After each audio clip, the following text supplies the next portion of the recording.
मोहब्बत रहे भैया, लड़की दिल तोड़ देले भैया।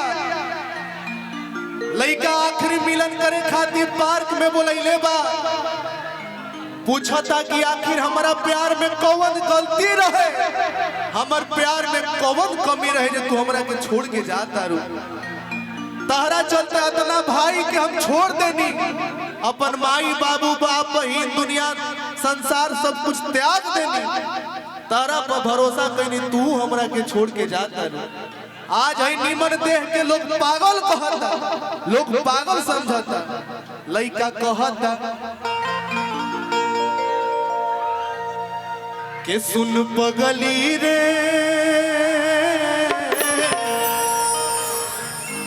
अरे पागल कहेला जमाना। आज हमरा के हर केहू पागल कहता कि लगता कि मार जाई, अरे ना तो जहार खाई। अरे है लोगवा के सुनी सुनीता ना, नजरिए हया है नजरिए कया है, नजरिए हम मौत नजरिए सजा है। नजरिया नजर के नजर से मिलावेला, यही नजरिए के मारल के हूँ बचियो न पावेला। अरे की लगता कि मार जाई, अरे ना तो जहार खाई। है लोगवा के सुनी सुनीता ना, सुन पगली रे पागल कहेला जमाना। सुन पगली रे पागल कहेला जमाना। लगता कि मार जाई ना तो जहार खाई, लगता कि मार जाई ना तो जहार खाई। लोगवा के सुनी सुनीता ना, आखिर हमारा प्यार में कौन गलती रहे मनीषा, तू हमरा के छोड़ के जाता रू, लोग हमरा के पागल समझता। सुन पगली रे पागल कहेला जमाना। सुन पगली रे पागल कहेला जमाना। याद करो दिन, याद करो दिन जब सिनेमा हॉल में, पटना के सिनेमा हॉल में फिल्म देखत रही जा, पटना के सिनेमा हॉल में फिल्म देखत रही जा और एके संगे पॉपकॉर्न खात रही जा, और सलमान खान के वही गीतिया गावत रही जा। ताकत रहते तुझको साँझ सवेरे,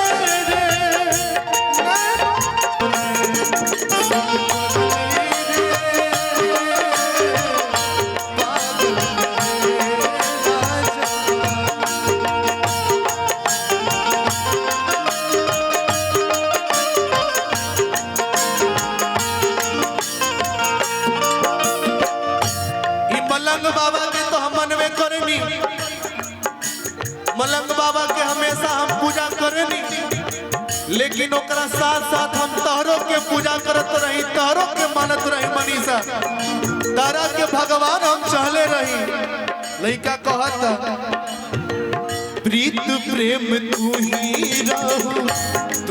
रहू जान हो, तोहरा के मनले रही हम त भगवान हो।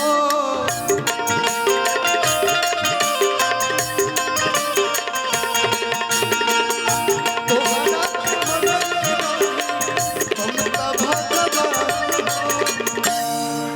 एक करे जा प्रीत प्रेम तू ही रहू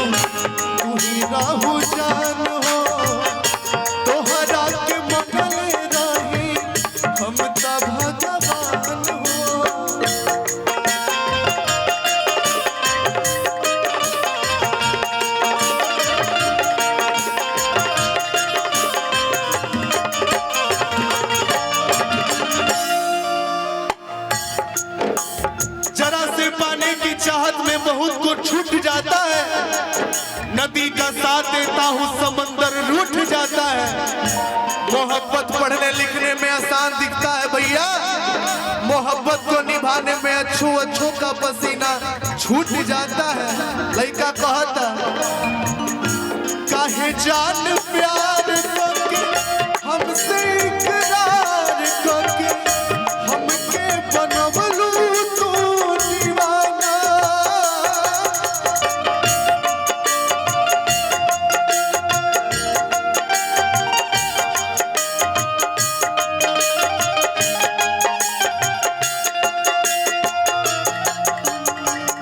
काहे जान प्यार करके हमसे इकरार करके हमके बनवलू तू दीवाना। सुन पगली रे अरे पागल कहेला जमाना। कोई दिक्कत नहीं।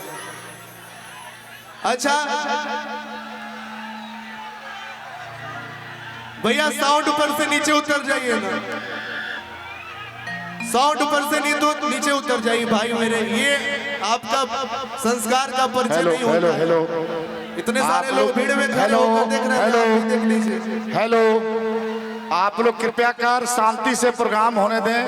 मेरे भाई मेरे दोस्त, मैं चंद्रशेखर बोल रहा हूँ। कृपया कर अशांति से प्रोग्राम होने दें, नहीं तो अन्यथा प्रोग्राम को कैंसिल कर दिया जाएगा। क्या करें, आराम से एंजॉय कीजिए। आपका घर है, आपके मलंग बाबा हैं। कुछ लोग मलंग बाबा के डाढ़ पर चढ़े हुए हैं, कृपया कर उतर जाएं। मलंग बाबा के डाढ़ पर चढ़े हुए हैं, कृपया कर उतर जाएं। सब लोग मेरे भाई लोग, आप हंगामा कर नहीं करें, आराम से प्रोग्राम होने दें। नाचे गाएं, आपके मलंग बाबा हैं, आपके लिए माही मनीषा आई है, आपके लिए सारे कलाकार आए हुए हैं। अगर उन्हें गाने का मौका नहीं देंगे तो प्रोग्राम नहीं हो पाएगा। भाई मेरे, हेलो, का हो भाई, ये बात हो।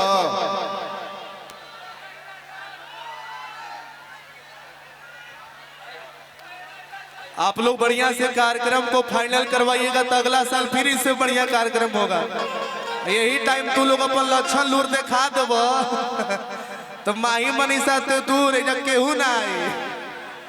ये चलते बढ़िया से जब सैड सॉन्ग आप सबके ठीक लागल होते वो तनी ताली बजा दीजिए आप सब। और जब सैड सॉन्ग के बाद आवेला तो हमनी के पावर स्टार पवन भैया के भी वो गावल सैड सॉन्ग रहे।